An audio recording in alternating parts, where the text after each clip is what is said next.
ఒకటి. And secondly thanks to Aditya music for the timely support. వాళ్ళు all through మేము ఇలా చేసుకుంటున్నాం సార్, వీఆర్ కమింగ్, వాళ్ళతో we had a nice good travel with Niranjan garu and everyone. So ఇలా చేసుకుంటున్నాం సార్ అన్నప్పుడు their support has always been unconditional. And also RP Patnaik గారితో కూడా వి స్పోక్ అండి as a very respectful gesture. We want, he's very happy we are using his song and we approach him and told him this like he is very happy for what. And ఈ సినిమాలో ఇంకో చాలా highlights ఉన్నాయి. నేను ఇంకో highlight బాగా excite అయింది ఏంటంటే, సునీల్ శెట్టి గారు లేకపోయినా సునీల్ శెట్టి గారు ఉన్నట్టే అనిపించింది సినిమా. సారీ సుమన్ శెట్టి గారు.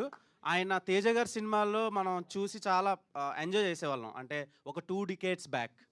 సో ఆ ఫీల్ మళ్ళీ క్రియేట్ చేశారు. ఆ ఐడియా ఎవరు? ఆ ఐడియా నెక్స్ట్ సాయి ప్రకాష్ అని, he's also a upcoming director. His project will come soon on ETV win. So probably తన ఐడియా ఇది, టు బ్రింగ్ బ్యాక్ ఆ వాయిస్, బబ్లు అనే క్యారెక్టర్ వాయిస్కి సుమన్ శెట్టి వాయిస్ని తీసుకురావాలి అన్నది Sai Prakash idea. We had a nice good direction team అండి with us, with so many bunch of stories which will bring very soon Vineet garu. Screen. ఇది నాకు డబ్బింగ్ సినిమా చూసినట్టు అనిపించలేదు. సో చాలా ఒక తెలుగు న్యూ ఫిలిం కుర్రాలు చేస్తే లిటిల్ హార్ట్స్ చూసినప్పుడు ఎలాంటి ఫీల్ అయితే క్రియేట్ అయిందో అదే క్రియేట్ అయింది. అండ్ E2C సినిమా నుంచి డైరెక్ట్ స్ట్రైట్ తెలుగు ఫిల్మ్ ఎప్పుడు వస్తుంది, వచ్చే ఛాన్స్లు ఉన్నాయా? ఉంటే ఎలాంటి సినిమాలు మీరు ఫ్యూచర్లో తీయబోతున్నారు? ఫస్ట్ సినిమానే ఇంత మంచి సినిమా ఇచ్చారు తెలుగు ఆడియన్స్కి. ఫర్దర్గా ఎలాంటి ఫిలిమ్స్ మీ నుంచి ఎక్స్పెక్ట్ చేయొచ్చు? ఫస్ట్ ఆఫ్ ఆల్ అది డబ్బింగ్ సినిమాలో లేదు అన్నావు కదా, సో దానికి ఎఫర్ట్ మీరు లిటిల్ హార్ట్స్ నుంచి స్టార్ట్ చేస్తే ఫస్ట్ సింజిత్, మన Little Hearts team Sinjith, Marthand, so everyone. ఇప్పుడు ఫాదర్ వాయిస్ డబ్బింగ్కి ఆల్మోస్ట్ 4 people వాయిస్ చెప్పించాం, అంటే నలుగురితో చెప్పించాం. ఫైనల్ డెసిషన్ లాస్ట్లో కూడా సాయి మార్తాండ్ ఆల్సో ఈ వాయిస్ అయితే బాగుంటుంది. సో ప్రతిదీ చెక్ చేసుకొని, వాళ్ళంతా ఫ్రెండ్సే కాబట్టి, సో ఉన్న దాంట్లో ఆల్మోస్ట్ అందరు డైరెక్టర్స్ హెల్ప్ తీసుకున్నామండి. ఈ సమ్మతమే గోపి గారు ఫ్రమ్ ద బిగినింగ్, అంటే ఈ సినిమా ఫస్ట్ ఇలా ప్లాన్ చేయి, థియేటర్లు ఇలా ప్లాన్ చేసుకో. సో మేము వర్క్ చేసిన ఎవ్రీ డైరెక్టర్ హెల్ప్ చేశారు. సో దానివల్ల మాకు కొంచెం ఈజీ అయింది ప్రాసెస్.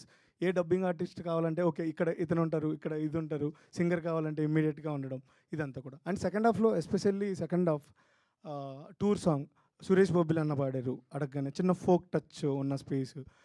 ఇది కాకుండా సఖియే సాంగ్ సింజిత్ పాడాడు.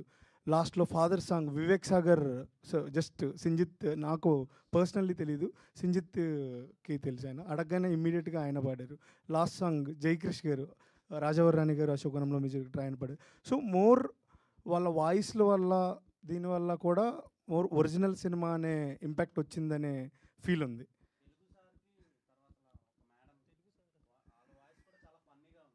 అది Ken's idea only from original. Ken bro. Vineet, ఏంటి ఇప్పుడు నేను హఠాత్తుగా రేపు రిలీజ్ అవ్వాలి, హఠాత్తుగా ఎందుకు డేట్ చేంజ్ అయింది? అదే అండి, ఫైనల్ స్టేజ్లో ఉంది, అంటే work and all. So almost అన్నీ కంప్లీట్ అయిపోయాయి. రేపు నైట్ పెయిడ్ ప్రీమియర్స్ నుంచి స్టార్ట్ చేద్దాం అనేది ఐడియా అండి. మేమేం షిఫ్ట్ అవ్వట్లేదు, జస్ట్ నిన్న నైట్ ప్రీ రిలీజ్ ఈవెంట్ చేసాం, మంచి రెస్పాన్స్ వచ్చింది. టు ఆడియన్స్ దగ్గరికి వెళ్ళడానికి కూడా ఇప్పుడు కెన్ అండ్ గ్యాంగ్ అందరూ అక్కడ నుంచి వచ్చి ఇక్కడ ప్రమోషన్ చేయడానికి కొంచెం టైం పట్టింది, బికాస్ తమిళనాడు మొత్తం వాళ్ళంతా కవర్ చేసి రావడానికి.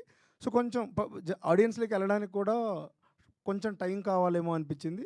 అండ్ మాకున్న అందరు డిస్ట్రిబ్యూటర్స్, మనకు గీతా డిస్ట్రిబ్యూషన్ నుంచి అవ్వచ్చు, దిల్ రాజు గారు టీం నుంచి అవ్వచ్చు, మన ధీరజ్ బ్రో, విఎంఆర్ గారు, వీళ్ళందరూ కూడా అందరి సజెషన్స్ తీసుకొని okay 27th is the good date, 26th night paid premieres నుంచి స్టార్ట్ చేద్దామని ఐడియా. అందువల్లే కొంచెం ఇంకో బెటర్